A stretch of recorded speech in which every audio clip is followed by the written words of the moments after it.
বন্ধুরা, গত পর্বে বলেছিলাম কাকিমা ঠাকুরপোর সাথে কিভাবে কাজ করেছিল সেই ঘটনা।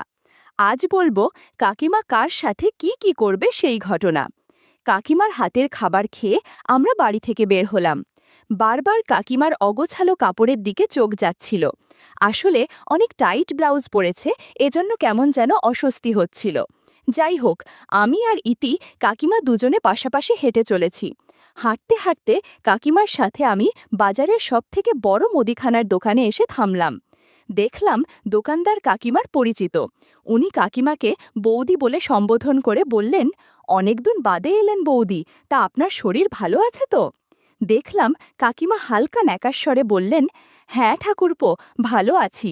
আসলে তোমার দাদাই তো সব মাসোহারা নিয়ে যায়, তাই খুব একটা দরকার না পড়লে আমার আর আশা হয় না। দোকানদার বলল, তবুও মাঝে সাঝে আসতে পারেন নাকি? আমার দোকান তো আপনারই, মাঝে মধ্যে বৌদির দর্শন পেলে আমারও যে বেচা বিক্রি ভালো হয়। কাকিমা একটা হাসি দিয়ে বলল, তাই না? ঠিক আছে, এরপর থেকে ইচ্ছে করেই বাজারের ফর্দে কিছু কিছু জিনিস লিখব না, তারপর সেসব নিতে আমি নিজে এসে হাজির হব। দোকান থেকে কাকিমা পোলাওয়ের চাল, সেমাই, চিনি আরও কিছু টুকটাক জিনিসপত্র নিলেন। কাকিমার হাতের পায়েস আমার ফেভারিট। আসবার পথে কাকিমা বলছিলেন যে কাল রাতে উনি নাকি আমাকে লুচি পায়েস করে খাওয়াবেন। খেয়াল করলাম সদাই দেওয়ার সময় মুদি দোকানি আর চোখে বারবার কাকিমার দিকে তাকাচ্ছে। আমি মনে মনে হাসলাম আর বললাম, হ্যাঁ দোকানদার চাচা, দেখো দেখো, দেখে নাও সব সদাই ঠিকমতো দিয়েছ নাকি। কেনাকাটা শেষ করে আমরা দুজনে এবার বাড়ির দিকে পা বাড়ালাম। মিনিট 10 পথ। হঠাৎ করেই কাকিমার মোবাইলে অতীন কাকুর ফোন। যা শুনলাম কাকু অফিস থেকে বাড়ি ফিরেছেন। ভুল করে আজ উনি সঙ্গে করে ঘরের চাবি নিয়ে যাননি, তাই এখন অগত্যা বাড়ির গেটের সামনেই দাঁড়িয়ে আছেন। সুতরাং হেঁটে বাড়ি ফিরলে আর চলবে না। আমি কাকিমাকে ওনার পরিচিত একটা রিকশায় তুলে দিলাম। পাশেই একটা চায়ের স্টল।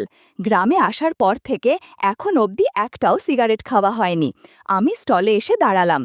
কাকিমা রিকশায় উঠে চলে যেতেই স্টলে বসা আমার বয়সী দুটো ছেলে ইতি কাকিমাকে নিয়ে আপত্তিকর মন্তব্য করতে শুনলাম। প্রথমজন বলল, এটা আমাদের অতীনদার বউ না? অন্যজন বলল, হ্যাঁ রে, ইতি বৌদি। প্রথমজন বলল, আগের থেকে অনেক চেঞ্জ হয়ে গেছে, কেমন অগোছালোভাবে চলাফেরা করে দেখেছিস?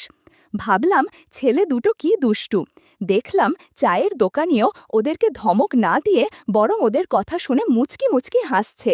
শুধু ভদ্রঘরের বউ বলে সরাসরি মুখের ওপর কেউ কোনো বাজে ইঙ্গিত করতে পারে না। সিগারেট শেষ করে স্টলেই 1 কাপ চা খেয়ে আমি কাকিমাদের বাড়িতে গেলাম। গিয়ে দেখি কাকু ফ্রেশ হয়ে রান্নাঘরের পাশে বসে আছে, আর কাকিমা রাতের রান্নার প্রিপারেশন নিচ্ছে। কাকু বলল, আমি কাল সকালে বাজার করে রাখব, তারপর রাতে তোর কাকিমার হাতে রান্না খেতে আসবি, ঠিক আছে? আমি ঘাড় নেড়ে সম্মতি জানালাম। এরপর মিনিট কতক কাকু কাকিমার সাথে গল্প করে বাড়ি ফিরে এলাম। রাতের খাওয়া দাওয়া জলদি সেরে নিলাম আজ। শরীরটা বেশ টায়ার্ড লাগছে, কিন্তু বিছানায় গা এলিয়ে দিয়েও কোনো মতেই ঘুম আসছে না, শুধু এপাশ ওপাশ করছি। সেদিন বিকেলে দেখা কাকিমা আর তার ঠাকুরপোর কাজের দৃশ্য যেন এখনও চোখে ভাসছে। ইতি কাকিমার চিৎকার যেন কানে বাজছে। না, কিছুতেই মন শান্ত হচ্ছে না। আবার পুরনো অভ্যেসটা মাথাচাড়া দিয়ে উঠল।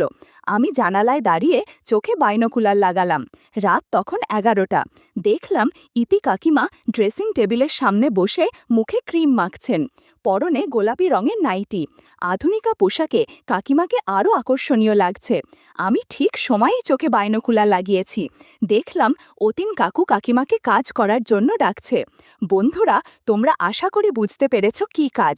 কাকিমার এই নাইটিটা বেলাল চাচ্চুই কিনে দিয়েছে, যদিও কাকিমা বলেছে এটা নাকি ওর এক বান্ধবী ঢাকা থেকে এনে দিয়েছে।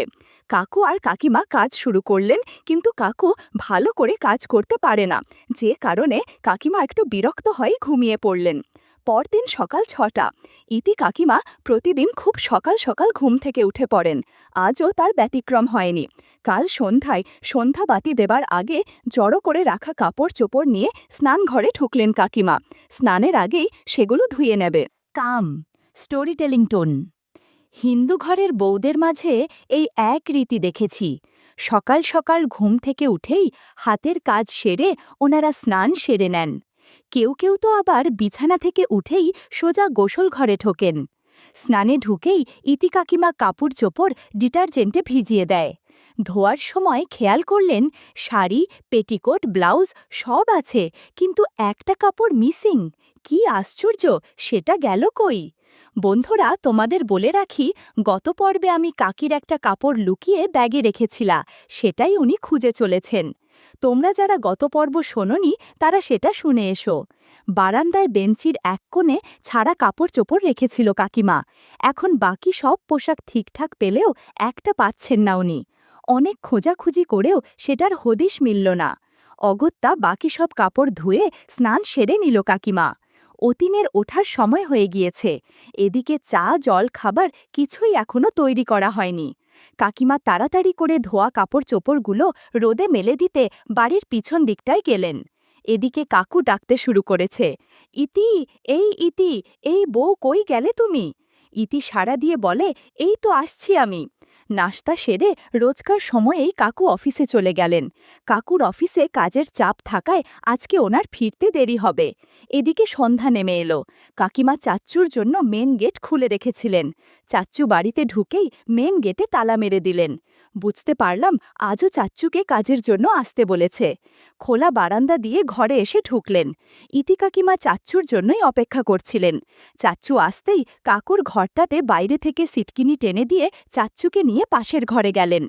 আমার ঘরের জানালা দিয়ে এই ঘরের ভিউ সবথেকে ভালো আসে। বুঝতে পারলাম ভেতরে কিছু একটা চলছে। একাধিক মানুষের বিচরণ লক্ষ্য করলাম আমি ঘরের মাঝে। যদিও ঘরের লাইট নেবানো থাকায় স্পষ্টভাবে কিছুই দেখতে পাচ্ছিলাম না। চাচ্চু সময় নষ্ট না করে দ্রুত কাজ করতে শুরু করলেন, কেননা কাকু চলে আসলে সমস্যা হয়ে যাবে। বন্ধুরা, ইউটিউবের কড়া নিয়মের কারণে এসব ঘটনা সরাসরি বলা যাচ্ছে না। তোমরা কমেন্টে দেয়া লিঙ্ক থেকে আমার ওয়েবসাইট ভিজিট করো, সেখানে একদম মনের মতো গল্প দেয়া আছে, যেগুলো ইউটিউবে পাওয়া যায় না। সব কাজ সেরে চাচ্চু দ্রুত বাড়িতে ফিরে এলেন আর কাকিমা ফ্রেশ হয়ে শুয়ে পড়লেন। পরের দিন সকালে কাকিমাদের বাড়িতে গিয়ে জানতে পারলাম আগামী কাকিমার জন্মদিন। ব্যাপারটা জানবার পর থেকেই আমার ভীষণ এক্সাইটেড ফিল হচ্ছিল। এদিকে গ্রামে ভালো কোনো কেক বা পেস্ট্রি শপ নেই। সিদ্ধান্ত নিলাম আজকে বিকেলেই শহরে গিয়ে কাকিমার জন্য সুন্দর একটা কেকের অর্ডার দিয়ে আসব। বিকেলে শহরের একটা নামকরা পেস্ট্রি শপে কেকের অর্ডার দিয়ে এসেছি। আর তাছাড়া ওনার জন্য একটা বার্থডে গিফটও তো নিতে হবে। কিন্তু কি নেওয়া যায়? অনেক ভেবে চিনতে ঠিক করলাম একটা জামদানি শাড়ি নিব। যেমন কথা তেমন কাজ, সব কিছুর ব্যবস্থা করে রাত 10:30-এর একটু পরেই কেক আর শাড়ি নিয়ে কাকিমার বাসায় হাজির হলাম। জন্মদিনের সারপ্রাইজ দেখে কাকিমা খুশি হওয়ার পরিবর্তে একটু দুঃখী মনে হচ্ছে। কাকিমা বলল, তোমার কাকু আমার জন্মদিনের কথা একদম ভুলে গেছে। এই লোককে দিয়ে কিছুই হয় না, রাতে ঠিকমতো কাজ করতে পারে না, আবার এখন জন্মদিনের কথাও ভুলে গেছে। আমি কাকিমাকে একটু সান্ত্বনা দিলাম আর বললাম, তুমি কোনো চিন্তা করো না, আমি তো আছি, আমি তোমাকে সময় দেব, তোমার সব শখ পূরণ করব। আমার সান্ত্বনা পেয়ে কাকিমার মন একটু ভালো হলো। এরপর কাকিমা ফ্রেশ হতে বাথরুমে চলে গেলেন, কিন্তু তোয়ালে নিতে ভুলে গিয়েছিলেন। আসলে ভুলে উনি যাননি, এই রাতে উনি ইচ্ছে করেই তোয়ালেটা বিছানায় ফেলে গিয়েছিলেন। স্নান সেরে তাই উনি মিষ্টি কণ্ঠে আমাকে ডাকে বললেন, এই শুনো না, আমার বিছানার ওপরে দেখো একটা তোয়ালে আছে, ওটা দাও না প্লিজ, তাড়াহুড়োই নিতে ভুলে গেছি। আমি ওনার বেডরুমে গিয়ে বিছানায় কোনো তোয়ালে দেখলাম না, তবে আলনায় একটা তোয়ালে ঝুলছে বটে। কিন্তু আমি দুষ্টুমি করে বললাম, কই কাকিমা, বিছানায় তো কোনো তোয়ালে পাচ্ছি না। কাকিমা বললেন, তবে আলনায় একটু খুঁজে দেখো না। আমি মিনিট খানেক এমনিতেই দাঁড়িয়ে দাঁড়িয়ে সময় নষ্ট করে বললাম, না কাকিমা, আলনাতেও তো পেলাম না।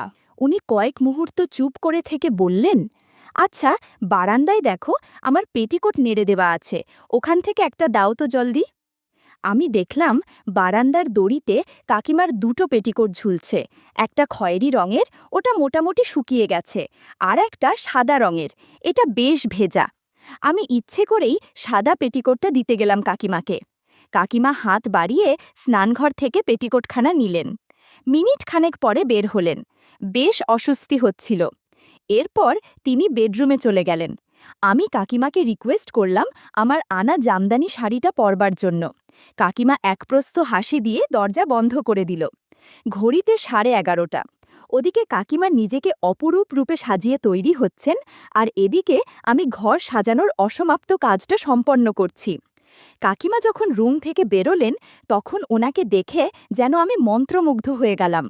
সিঁথিতে চওড়া করে সিঁদুর, কপালে লাল টিপ, চোখে কাজল আর হাতে শাখা পলার সাথে ঠোঁটের গাঢ় লাল লিপস্টিক মিলে কাকিমাকে যেন অপরূপ লাগছিল। আমি দেখলাম ঘড়িতে 11:59। 1 মিনিট আমি কাকিমার দিকে তাকিয়েই কাটিয়ে দিলাম। তারপর দেয়াল ঘড়িতে 12টার ঘণ্টা বাজতেই কাকিমাকে উইশ করলাম, হ্যাপি বার্থডে কাকিমা। কাকিমা ভীষণ খুশি হয়ে উইশের উত্তরে লম্বা করে থ্যাংক ইউ দিল। তারপর আমাকে পাশে ডাকল কেক কাটবার জন্য। কেক কাটবার জন্য কাইমার হাতে হাত রাখতেই তার হাত কেঁপে উঠল। কেকের ফার্স্ট বাইট কাকিমা আমাকে দিল। এরপর কাকিমাকে কেকের একটা টুকরো দিলাম। কেকের টেস্ট দারুণ হয়েছে। কাকিমা বলল, শুধু কেক খাবে নাকি? তোমার জন্য ক্ষীর আর বড় বড় দুটো ভাপা পিঠা আছে, এগুলোও খেতে হবে কিন্তু। বললাম, ভাপা পিঠা আমার প্রিয় খাবার। একটু পর কাকিমা দুটো ভাপা পিঠা দিয়ে বললেন, পিঠা দুটো খাও, তোমার ভালো লাগবে। পিঠাগুলো বেশ নরম, আসলে অনেক যত্নে বানিয়েছে তা বোঝা যাচ্ছে। পিঠা খাওয়ার পর কাকিমা বলল, দেখো তোমাদের জন্য ক্ষীর এনেছি, ক্ষীর খেয়ে নাও জিসান, তোমার কাকাবাবু এই ক্ষীর এখনো খেতে পারেনি। সেদিন জন্মদিনের মোমবাতির আড়ালে অনেক আনন্দ হয়েছে। ভাপা পিঠা আর ক্ষীরের মিষ্টি হয়ে নিজেকে অনেক ভাগ্যবান মনে হচ্ছিল। চিৎকার চেঁচামেচি করতে করতে রাত 2টো বেজে গেল। দুজনেই বেশ ক্লান্ত হয়েছিলাম। এরপর কাকিমা বলল, আজ আর নয়, এখন ফ্রেশ হয়ে এসো। আমি ফ্রেশ হতে বাথরুমে চলে গেলাম। এরপর কাকিমা ফ্রেশ হতে চলে গেল। কিছুক্ষণ পর একটা হালকা রঙের গামছা জড়িয়ে বেরোলেন। আমি কাকিমাকে বললাম, আজকে ম্যাক্সি পরে ঘুমাবে, তাহলে ভালো লাগবে। কাকিমা আমার কথা মতো তাই করল। সামান্য গল্প করতে করতে